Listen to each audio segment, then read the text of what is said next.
Hello everyone and welcome to my Minecraft tutorial. This is Season 2, Episode 2, and in this one we're going to be covering more Roman stuff, but this one is going to be a slightly more complicated house called a Domus. And yeah, just some background about this. Basically, there was two kind of main classes of citizens in ancient Rome. The first being plebeians, or plebeians, depending on how you want to pronounce the Latin, which there is no real kind of way to pronounce it. There's no proper way to pronounce it. So yeah, plebeians would have been the kind of poorer people. Say, the equivalent to like working class nowadays. And then there was also the patricians, who were kind of, the upper classes. They had lots of money, they had their own slaves, they were kind of, pretty well off. So this type of house is more for kind of a richer class of citizen. So yeah, I guess for the moment let's just get started on the tutorial. So like pretty much everything else, we're going to take a 16 by 16 plot. And in the back corner of this, we're going to build a 6 by 6 little kind of building.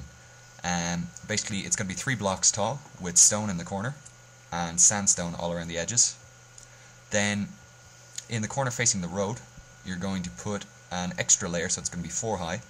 And in this corner next to it, you're going to put 2 more layers on, so it's going to be 6 high total.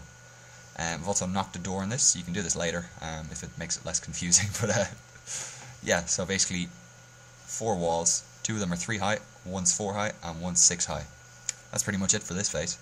In this next phase, we've built out to the road, and these blocks are going to be 4 high, and basically we leave a gap of 2 for where the sandstone's going to go, make a pillar, another gap of 2, make another pillar, and then in the front, you're going to skip 1 block in, leave a gap, leave a 2 wide gap, and leave another gap there. It is kind of hard to explain, so it's best if you just kind of watch the screen and kind of see the amount of blocks that you have to go. This is a slightly more complicated building than, say, the previous one would have been, but just, try and follow along. You can always pause and rewind and stuff because it's a video, so that's quite handy. So yeah, on to the next phase. Yeah, in this phase, basically, I've just kind of added in the sandstone, so exact same pattern as before, but yeah, I've just left a 3 high door in this one. It can be as high as you want, it can be as wide as you want as well. Ooh, sorry, getting a bit of a frame rate drop. So yeah, basically the walls have been filled in with sandstone. I do apologise for the frame rate, by the way. Basically, Optifine hasn't been fully updated, so it's not running as well as it could. So there is a bit of a frame rate lag, so just bear with me on that one. In this next phase, basically what we've done is taken this previous structure and put a layer of double slabs all along the edge and filled in the centre with wood. Basically this is just where the second floor is going to be, so pretty simple to follow. This next phase, we're getting slightly more complicated. Going from where the double slabs were, we've built up the pillars to be a height of 3.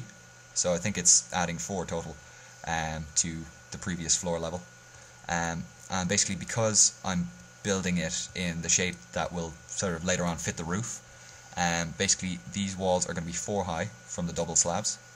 And this central pair of pillars are going to be 5 high. 4 high again here, and then down to 3 at the end. And basically this is just so the roof will fit on nicely and we don't have to worry about measuring it out later. I've knocked a door in here, which is where it's going to go later, so for your own sanity and your own, make sure you get everything, you don't necessarily have to put a door in because it's kind of hard to remember where it is. So yeah, just 4 high, 5 high, and then 3 high from the floor level. So that's pretty much it for that phase. Moving on, I've laid the foundations for the walls for the big kind of central hall, and basically these are going to be 3 high all the way around.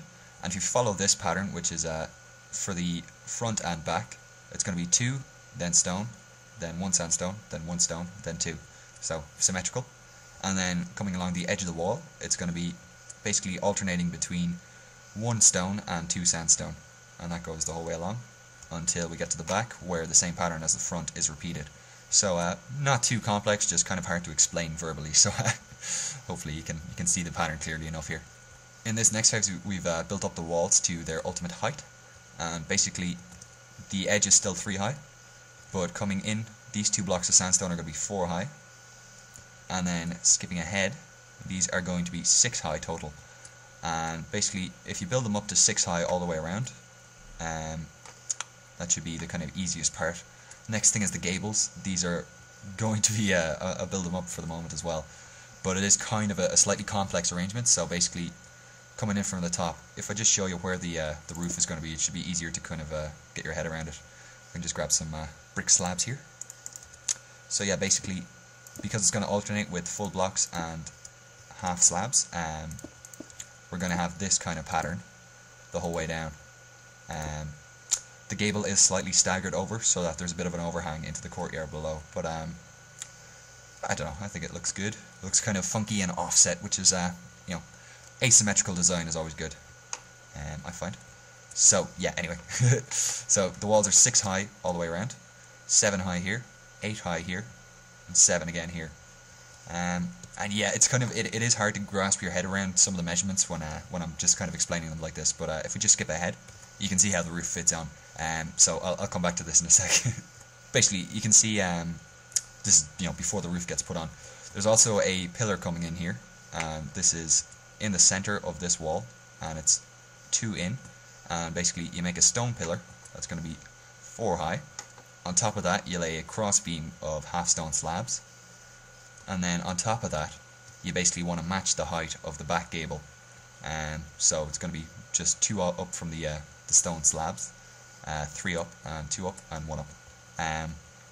So yeah, once again, kind of difficult to explain, but easiest to show. So yeah, now I'll take you through the roof in sections. Basically, this is going to be following the exact same pattern. These are red bricks, by the way, but for some reason I just updated my texture pack. I haven't had time to customize it, so they look kind of grey-brown. They're sort of a weird colour. So yeah, like normal Roman buildings, we're going to alternate between half slabs and full blocks.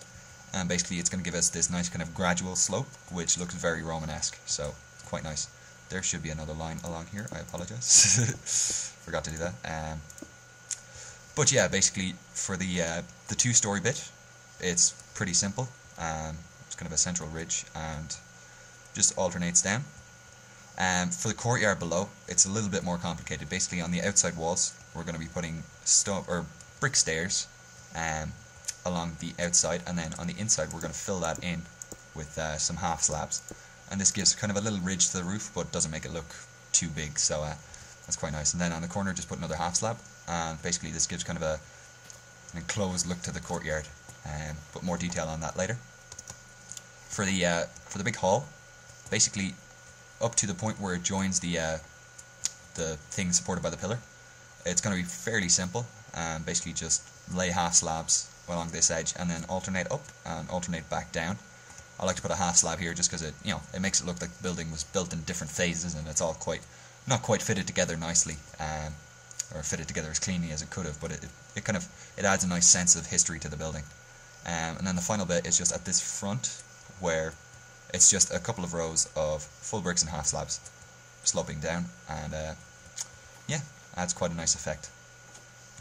So yeah, that's basically it for the structure. The only other kind of a major addition is the spiral staircase on the inside, and this is pretty simple to do. Basically, it's just alternating between half slabs and stairs. So half slabs in the corner, and then stairs below those. And the reason it looks a bit different this time is because I've added upside down stairs here and here, basically in the corners where they're underneath the half slabs. There's upside down stairs, so looks quite nice, and it's still functional because you can still walk up it without bumping your head. So this is the way to get up to the first floor. So that's quite nice. Yeah, aside from that, I mean, I've just added some floors. I haven't done anything out here yet, but I'll move on to that in the kind of detail section. So yeah, let's get started on that. So yeah, basically as for furnishings, this is kind of an entrance hall when you just come in the door here. So yeah, you can pretty much do what you want with it. For me, I just put up a little painting, added a couple of little tables and a chest. I don't think there's anything in there. Also added a little flower pot in the corner. Basically, this large hall area is kind of central eating / socializing area. In this version, I've also added a kind of upper floor, and the idea is that this would be for slaves to sleep in, because, you know, patricians tended to own their own slaves, and, you know, you have to have little sections for them, even if they are quite crappy. Just some upside down stairs to look like wooden supports, and the way I've added it onto the spiral staircase is quite simple. The spiral staircase goes the opposite direction than this one, and basically I've just added a little kind of walkway along here so slaves can get up and down. Coming back up the stairs, this is going to be kind of the master bedroom, so, you know, pretty simple furnishings, a couple of bookshelves, some beds. It's very lovely. And yeah, central table, some fences, pressure plates. I've also added a lot of paintings and stuff. Basically, the Romans were very big on their art. There used to be a big 4x3 painting up here, but I seem to have knocked it down by accident. Romans were very big on their art. They always had little kind of shrines and little paintings and tapestries and frescoes and murals in their houses. So, be sure to put up plenty of paintings when you're doing Roman stuff. This little courtyard can basically, there's two kind of functions for it. It can either be a private garden, so you can leave the grass in and maybe put in a central tree or something, and plenty of flowers, or you can make what's called a triclinium, which was in kind of warmer climates. What would happen was when it rained, the water would all pour down into this central pool, and that would help to cool the house down on really hot days. So I've just added a couple of stone benches and a little pool of water, so that's quite nice. So yeah, that's pretty much it for this tutorial. There's not much more to cover, apart from the kind of very minor details, like I put glass in here for the sake of it, but glass wasn't really used in Roman times much, so use fence posts for the windows most of the time.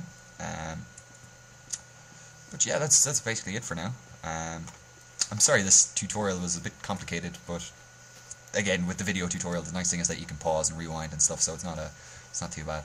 But it is kind of a complicated building to cover, so forgive me for not trying to be more clear, because, well, I was trying to be clear, but it is kind of difficult in some places. So, yeah, that's all for now. Next up, we're going to have a villa. Unfortunately, the presentation for it isn't quite finished. I wanted to, put in a little nice cinematic video, but, yeah, that's it for now, so hope you guys liked it, and bye.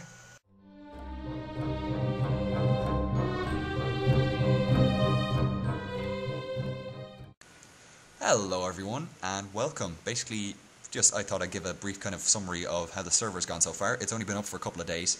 I think we started Wednesday and it's now Saturday or something. So, yeah, basically this is a spawn area, so it's just a very small building with some of the more important rules and consequences of people's actions. Basically, the kind of general plan for the server is we're going to have a few different towns. We've got a medieval one, which is currently in progress over there, and then there'll probably be a Roman one, maybe a steampunk, kind of Victorian one, maybe even a modern one, depending on how people are feeling. So, yeah, I'd also like to introduce a lovely Swedish guy called Smexar, who's in the chat. I'll be doing a Let's Play with Smexar very soon. So, yeah, introduce yourself. Hello, my name is Smex. I'm from Sweden, and I play Minecraft. And a brief summary is I've played with Smex ever since Engenia, I think, and basically we've just been kind of dicking around on faction servers and stuff ever since. So yeah, being douches. It's been good. Actually, speaking of which, that faction server you got banned from, was that the one where we had the cool underground base? No, it was not. Oh, okay. Well, that's fine. We can still go back to that one. So yeah, anyway, this is the medieval town. We've got a few different buildings going on. Someone set their house on fire, which is very nice.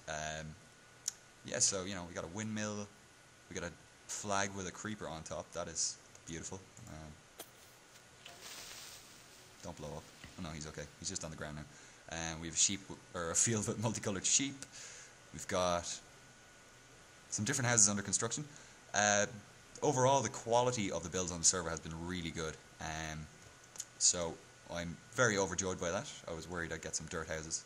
Although I did get one dirt house, but I think that was like a hipster house. It was like ironically made of dirt. But yeah, basically there's some good builds going on. A lot of people seem to be underground at the moment, mining and gathering all the resources, because this is a survival server after all. So yeah, it's been going well so far. I'm just kind of flying around watching everyone. I'll get them all to say hi to YouTube, maybe.